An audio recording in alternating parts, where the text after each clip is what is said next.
É uma alegria muito grande estarmos aqui. Muita honra atendendo esse convite desta casa maravilhosa. E hoje, o tema que escolhemos é uma pergunta que todos nós fazemos ou algum dia já fizemos. Por que será que Deus permite a dor? A primeira pergunta é: Deus permite a dor? Pode começar.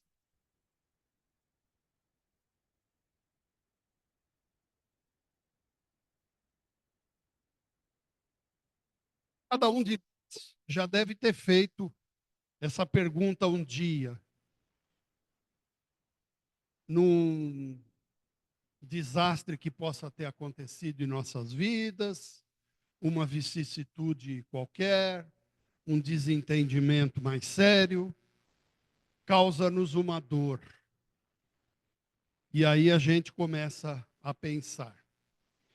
Primeiramente, para iniciarmos esse assunto, nós precisamos entender sobre Deus. Vamos falar um pouquinho sobre Deus. No decorrer da história da humanidade, no início, Deus era retratado e ele era confundido pelas suas obras.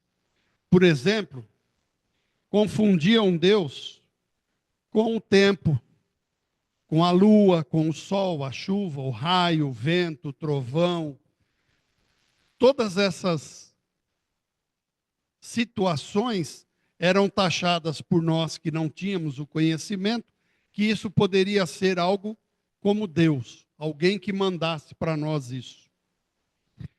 Depois, com o passar do tempo, a humanidade percebeu Deus nos astros.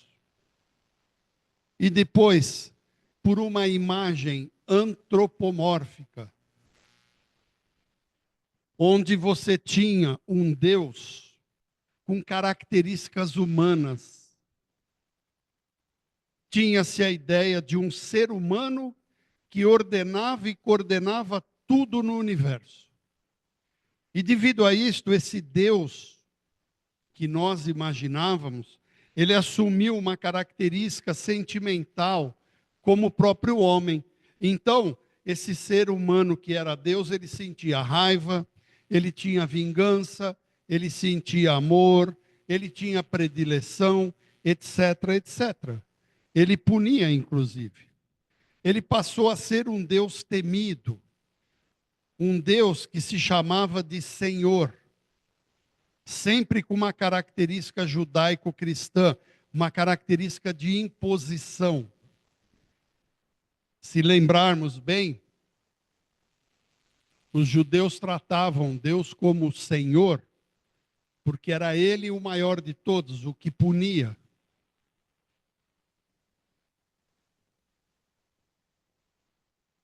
Essa era a ideia que nós tínhamos de Deus.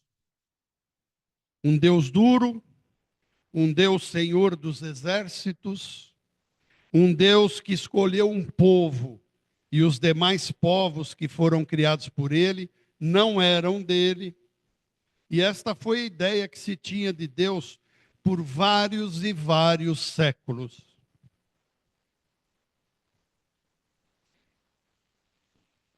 Ao invés da humanidade elevar-se para chegar a Deus, ela fez o contrário. Ela trouxe Deus para o entendimento humano.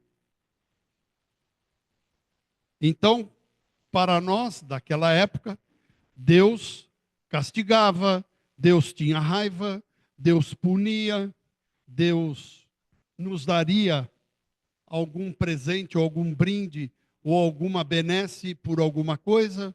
Enfim, era essa a ideia que fazíamos de Deus. Só que, com o passar dos anos e dos séculos, Deus manda para a terra Jesus. E Jesus chegando, nos apresenta uma ideia diferente. Ou seja, Deus não era um ser que impunha, impositivo, vingativo, não. Jesus passou a chamar Deus pela palavra Abá. Abá, em hebraico, quer dizer papai. Jesus veio nos trazer a ideia de que Deus não era o Senhor, Deus era Pai. E se nós atentarmos bem para o detalhe, na época do judaísmo, a família era patriarcal, o pai era o soberano da família, ele que supria tudo. Ele era o mais respeitado, ele era o que dava a última palavra, ele é o que determinava o que deveria ou não deveria ser feito. E Jesus coloca Deus para este povo como papai, Abá. Para mostrar, olha, nós temos um pai superior. E como todos amavam os seus pais, automaticamente amariam a Deus, porque ele era o Abá, o papai. E nós vemos isso quando Jesus diz: quem de vós, se vossos filhos lhe pedirem pão, lhes darão uma pedra? Ou se vos pedirem um peixe, lhes darão uma serpente? Se vós, que são maus, fazem coisas boas a vossos filhos, quanto mais não fará Deus, sendo Deus todo bondade? Vejam, Jesus coloca, então, um Deus bondoso, um Pai de amor. Ele nos coloca que Deus não pune assim. Deus é amor, Deus é Pai. Abá. Depois, mais para frente, traz-nos os Espíritos uma ideia para Deus. Podemos ver a pergunta 1 do Livro dos Espíritos. Quando Kardec pergunta o que é Deus, e os Espíritos respondem: Deus é a inteligência suprema, causa primeira de todas as coisas. Ora, se ele é a inteligência suprema e causa primeiro de todas as coisas, isso nos remete também a entender que Deus estipulou leis, que nós chamamos de leis naturais, as leis de Deus. E nós vamos até a pergunta 614 do Livro dos Espíritos, onde Kardec pergunta o que se deve entender por lei natural ou lei de Deus. Os Espíritos respondem, e aqui é muito importante entendermos a resposta. A lei natural é a lei de Deus e a única verdadeira para a felicidade do homem. Ela lhe indica o que deve fazer e o que não deve fazer. E ele não é infeliz, senão quando se afasta dela.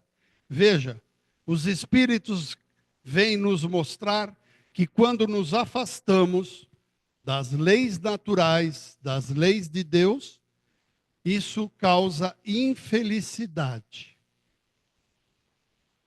Começamos a perceber se é Deus que permite a dor.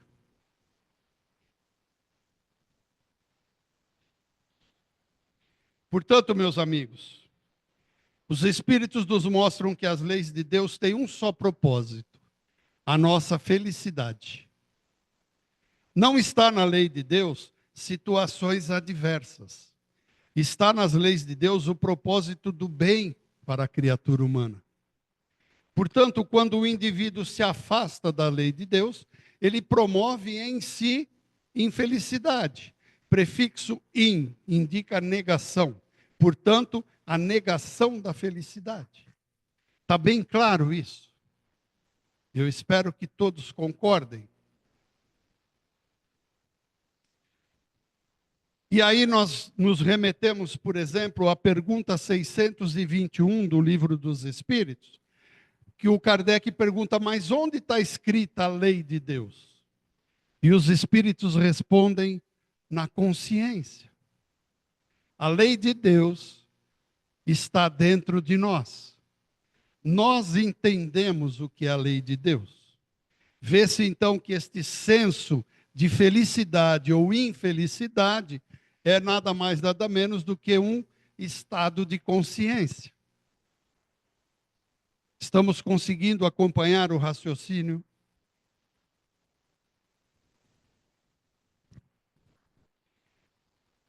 Alguns poderão dizer, ou melhor, antes disso, vamos falar sobre os atributos de Deus. Por favor, o próximo slide é a questão 13 do Livro dos Espíritos, onde o Kardec diz assim: dizemos que Deus é eterno, é infinito, é imutável, imaterial, único, todo-poderoso, soberanamente justo e bom. Não temos uma ideia completa dos atributos de Deus? Vejam que os Espíritos respondem para Kardec. Do vosso ponto de vista, sim, porque credes tudo abraçar. Mas sabei bem que há coisas acima da inteligência do homem, mais inteligente, e para as quais vossa linguagem, limitada às vossas ideias e às vossas sensações, não tem expressão adequada. Ou seja, os Espíritos estão dizendo para nós que Deus é muito mais do que aquilo que nós imaginamos que Ele seja. Deus tem muito mais atributos do que nós imaginamos, porque nós conhecemos uma parte de Deus quando nós nos comparamos a Deus. Deus é justo, Deus é infinito, Deus é isso, Deus é aquilo. Ele está dizendo, dentro do que você conhece, você está correto. Só que Deus é muito mais do que isso, de que você ainda não faz ideia, pelo seu atual estágio evolutivo. Ok? Portanto, meus amigos, essa questão fala desses atributos. Agora, se Deus é soberanamente justo e bom, então de onde vem a dor? Alguns poderão dizer, Deus testa as pessoas. Não, Deus não testa ninguém. Senão Deus perderia uma das suas atribuições, a onisciência.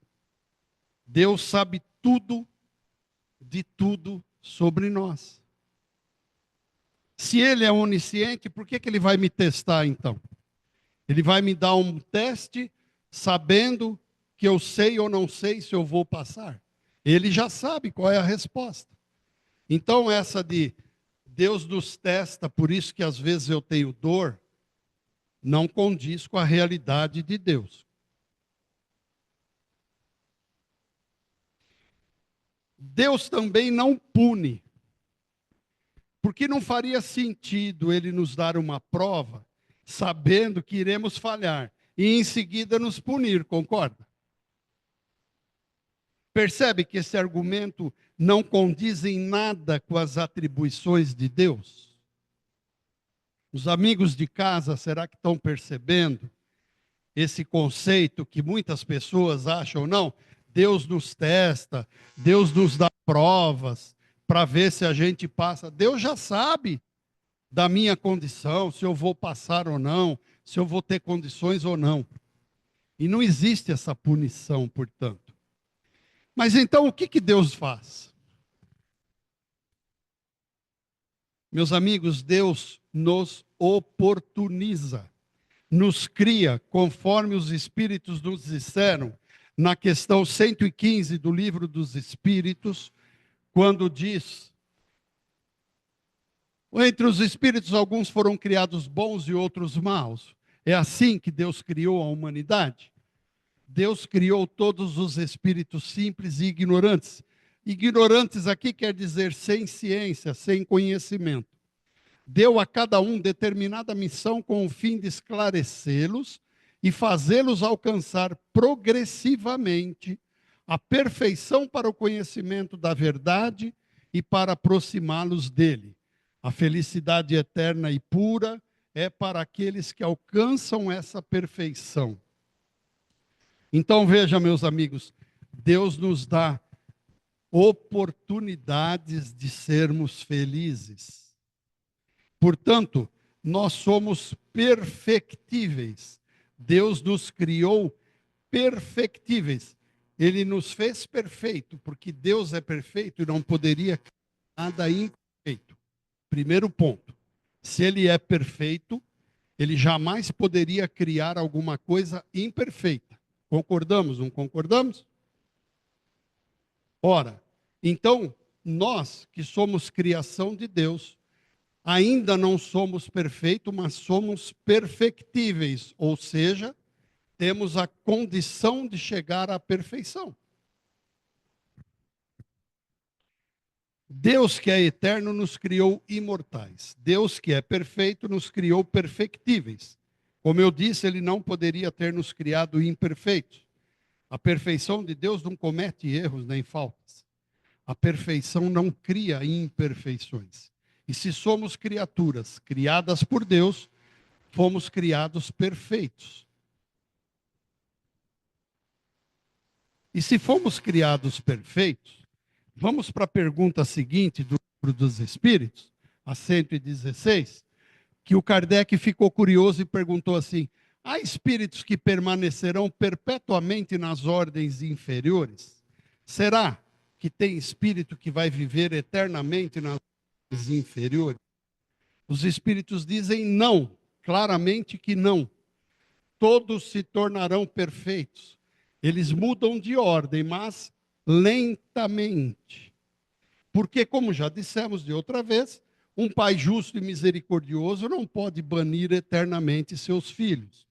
Então, meus amigos, não existe punição eterna, não existe castigo eterno, não existe inferno eterno. Deus vai nos dar tantas oportunidades quantas forem necessárias para que atinjamos a perfeição. Alguém aqui discorda dessa premissa, dessa teoria ou dessa verdade? Porque Deus é amor perfeito. Ama a todos nós infinitamente. Jamais vai permitir que soframos, que fiquemos eternamente infelizes.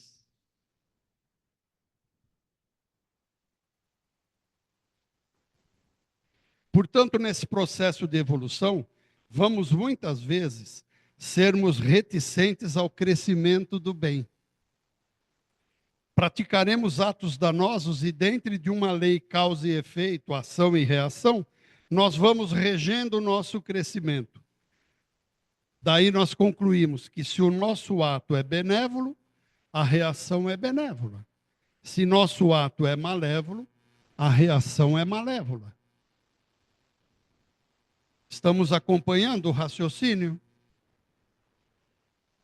O apóstolo dizia: aquilo que o homem semear, ele colherá. O que o Cristo dizia? Não se colhem figos de abrolhos. Esta é a lógica da justiça de Deus. E é esta justiça bondosa que não impõe sofrimentos, mas dá à criatura a condição dela mesma responsabilizar-se pelos seus atos. Estamos chegando a uma conclusão. Somos responsáveis pelos nossos atos. Como eu disse anteriormente, atos benévolos darão consequências benévolas. Atos malévolos darão consequências malévolas. No livro Céu e Inferno, no capítulo 7, tem um item chamado Código Penal da Vida Futura. E lá ele apresenta 33 itens, vamos chamar de artigos, porque é um código penal da vida futura, tem 33 artigos.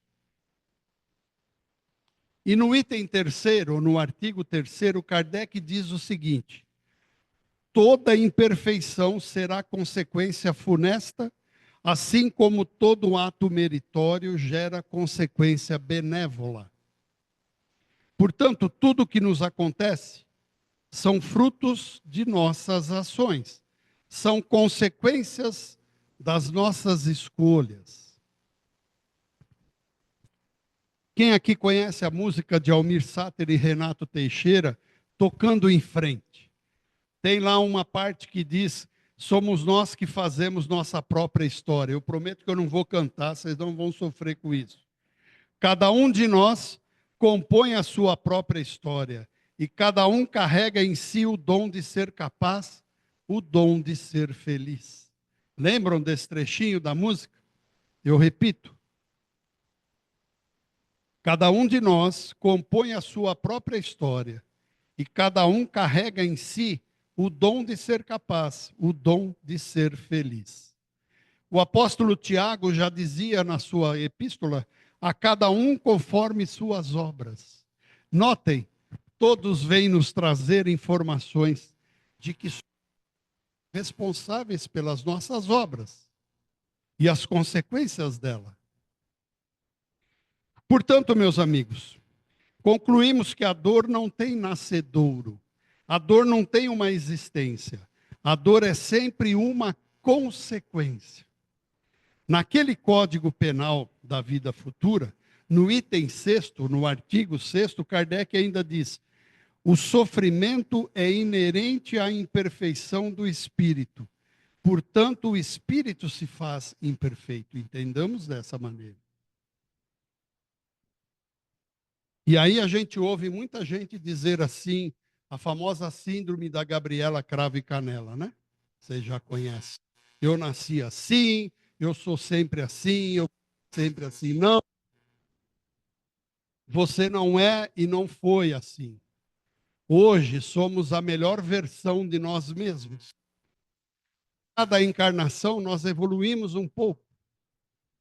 A doutrina espírita nos traz muito caminho para que possamos evoluir cada vez. Jesus traz para nós o exemplo máximo desses ensinamentos. Devemos seguir para atingir a perfeição e automaticamente sermos felizes. Então a dor está vinculada à nossa vida pregressa. Kardec, no capítulo 5 do Evangelho segundo o Espiritismo, que fala a causa das aflições atuais e anteriores, no capítulo 5, bem-aventurados os aflitos, onde ele diz causas anteriores das aflições ou causas atuais. Nessa parte do capítulo ele informa que muitos, ou aliás, que a totalidade do nosso sofrimento ou é causa desta vida. Vou usar um exemplo. Sou um fumante. Durante anos eu fumo. Venho mais cedo ou mais tarde, tenho um câncer no pulmão. Foi a responsabilidade, é castigo. Entendo que o cigarro faria continuidade a este vício e eu acabei pagando por ele. Não foi atual, porque é a encarnação que eu estou tentando corrigir esse problema através de uma doença. Um outro exemplo de causas de aflições anteriores a esta encarnação. Eu posso ter aí um filho muito rebelde, por exemplo. Em vidas passadas, eu posso ter sido o algoz desse meu filho. E aí, acertar essa...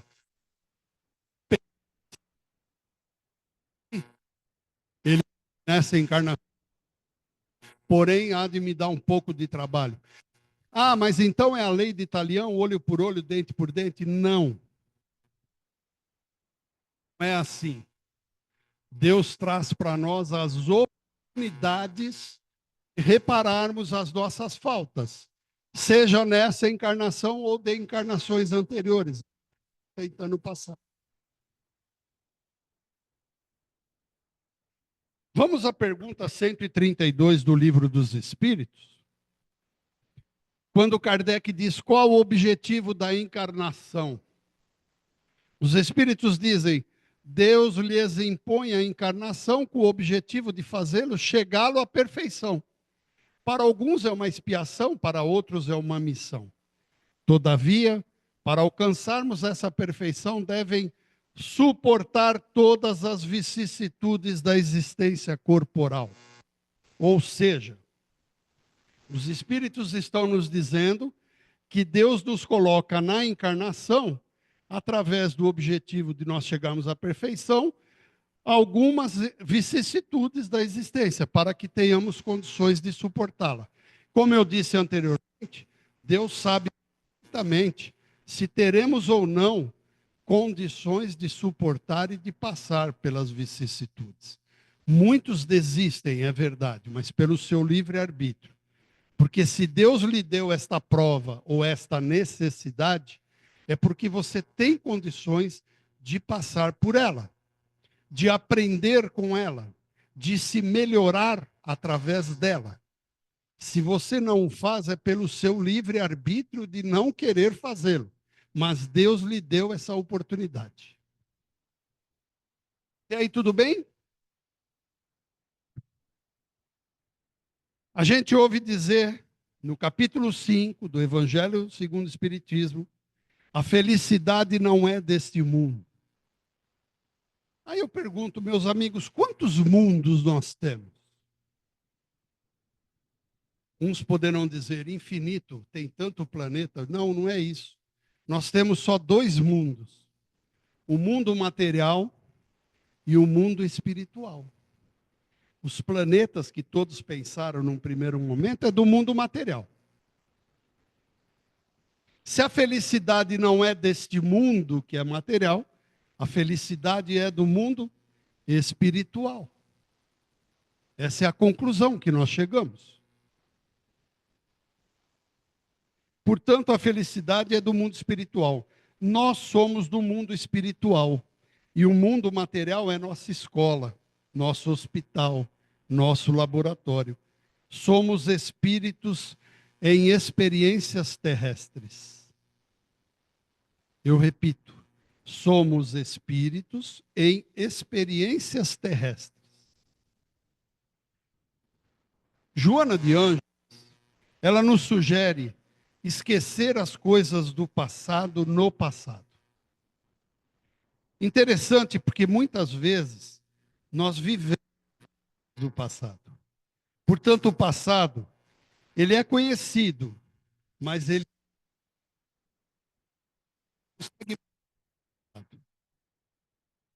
devemos, então, ter fé no futuro. Vejam, atentem para o que eu vou dizer. O passado é a causa do presente. O passado é a causa do presente. E o futuro é a consequência do presente. Eu repito, para nós analisarmos essa frase. O passado é causa de hoje. O futuro é a consequência de hoje. Se o passado é causa do presente e o futuro é consequência do presente, o futuro é desconhecido, porém mutável. O passado é conhecido, porém é imutável. Se eu posso mudar o futuro, eu tenho que trabalhar aonde? No meu presente. Quando Joana de Ângeles diz que devemos esquecer o passado, eu pergunto, sabe qual é a única pessoa no mundo que não pode esquecer o passado? É o professor de história. Esse está perdido se ele esqueceu o passado. Os demais devem esquecer, sim. Todos nós. Porque o passado passou, gente. Aconteceu. Não adianta eu ficar remoendo. Não dá para mudar. Mas o agora eu consigo melhorar para ter uma consequência no futuro melhor.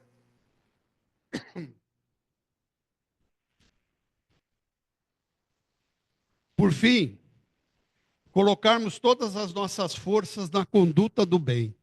Executar sempre o bem. Ação contínua no bem. O apóstolo Paulo, em espírito, nos diz no capítulo 15 do Evangelho que fora da caridade não há salvação. Portanto, é que entendemos que Deus não é quem permite a dor. nós é quem criamos ou não criamos os elementos consequenciais chamados de dor ou sofrimento. Eu queria mostrar para vocês a próxima pergunta. É a pergunta 258 do Livro dos Espíritos. O Kardec pergunta assim: quando no estado errante e antes de reencarnar, o espírito tem consciência e a previsão das coisas que lhe sucederão durante a vida? Notem, quando vamos reencarnar, nós fazemos um planejamento reencarnatório. Então, Kardec pergunta se nesse planejamento eu já faço a previsão das coisas que eu vou suceder durante a vida. Os espíritos respondem: ele próprio, o espírito, escolhe o gênero de provas que quer suportar. E é nisso que consiste o seu livre arbítrio. Veja, o gênero de provas, não exatamente a prova. Eu pretendo vir nessa encarnação na pobreza, porque eu abusei muito da riqueza, prejudiquei muita gente, para aprender a nunca mais me sobrepor pela minha riqueza, eu venho com a pobreza nessa encarnação, para eu aprender o que é viver na pobreza. Esse é um gênero de prova, ou vice-versa. Mas a próxima pergunta, 259, o Kardec pergunta em seguida: mas se o espírito pode escolher o gênero de prova que ele deve suportar, segue-se daí que todas as tribulações que experimentamos na vida foram previstas e escolhidas por nós? Eles dizem: todas não é a palavra, pois não se pode dizer que escolhestes e previstes tudo o que vos acontece no mundo, até as menores coisas. Escolhestes o gênero de provas e os detalhes são consequências da vossa posição e frequentemente dos vossos próprios atos. Meus amigos, antes de encerrar, eu quero passar para vocês uma passagem do livro Contos e Apólogos. É do irmão X, Humberto de Campos, uma psicografia do Chico Xavier. O capítulo 6 chama O Bendito Aguilhão. Todos sabem o que é um aguilhão? Aguilhão é uma vara com ponta de ferro afiada, usada para você tanger o boi, para tocar o boi, sabe? Isso é um aguilhão. O bendito aguilhão. Diz o texto: Jesus conversando com Pedro. Pedro, estuda a experiência e aguarda a lição. Aliviemos a dor, mas não nos esqueçamos de que o sofrimento é criação do próprio homem, ajudando-o a esclarecer-se para a vida mais alta. E sorrindo expressivamente, rematou: a carne enfermiça é remédio salvador para o espírito envenenado. Se o bendito aguilhão da enfermidade corporal é quase impossível tanger o rebanho humano do lodaçal da terra para as culminâncias do paraíso. Eu repito essa última frase. Sem o bendito aguilhão da enfermidade corporal, é quase impossível tanger o rebanho humano do lodaçal da terra para as culminâncias do paraíso. Jesus está dizendo: olha, sem as dificuldades, sem as doenças, sem os enfrentamentos que cada um passe, jamais poderão atingir a perfeição. Sabemos que Deus não privilegia ninguém, não dá condições especiais a ninguém. Todos nós somos iguais perante Deus.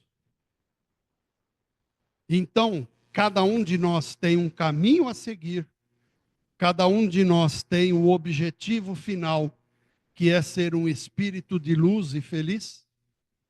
Mas para isso, nós é que estamos cultivando essa seara, nós é que estamos trabalhando nessa estrada da evolução.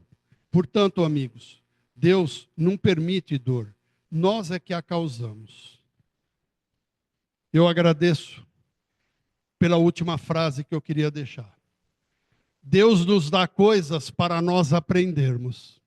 E Deus só nos dá outras coisas quando nós já aprendemos. Muito obrigado a todos. Muito obrigado.